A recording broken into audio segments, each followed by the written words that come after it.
New documentary from the Investigation Discovery Channel was released this month called Jared from Subway, Catching a Monster, and it's wild. Now for context, Jared from Subway, random guy from Indiana who lost 200 pounds by eating Subway sandwiches every day, was the spokesperson for Subway for 15 years, traveling around America and around the world, speaking to children about how to make healthy food choices. This documentary alleges that in 2007, at a press event for Subway, he mentioned to a local radio personality that middle schoolers were hot. This was in 2007. Now this woman, being a good person with children, decided to take it upon herself to conduct her own sting operation where she recorded secret phone calls between her and Jared. After she collected enough phone calls, she went directly to the FBI to put them onto this case. And the FBI made her an undercover asset where they recorded phone calls between her and Jared for 3 years. In these phone calls, he expressed his interest in underage children, what he had done on some of his international tourism, specifically in Thailand,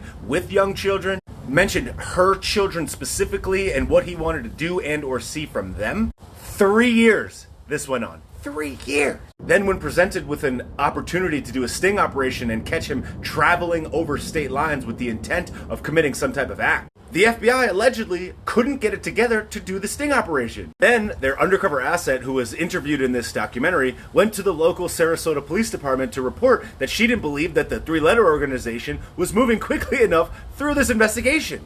That local authority contacted the FBI, and then the asset suggested that she would reveal the details on her radio show to help save children. After this, the investigation ended, and then her home, her devices, and her place of business were raided by them. It wasn't until 5 years later when one of Jared's associates got caught up in an operation and they found text messages between him and Jared specifically. And that is what ultimately led to his arrest and downfall, taking the original recordings back into play and using them in the trial. Now what this means is, this investigation, which began in 2007 and went for 3 years recording his intent and things that he had said that he had done with his own words on recorded line, sat idle for 8 years before he got wrapped up in another investigation that ultimately took him down. Which means that the highest level of law enforcement in the United States knew about this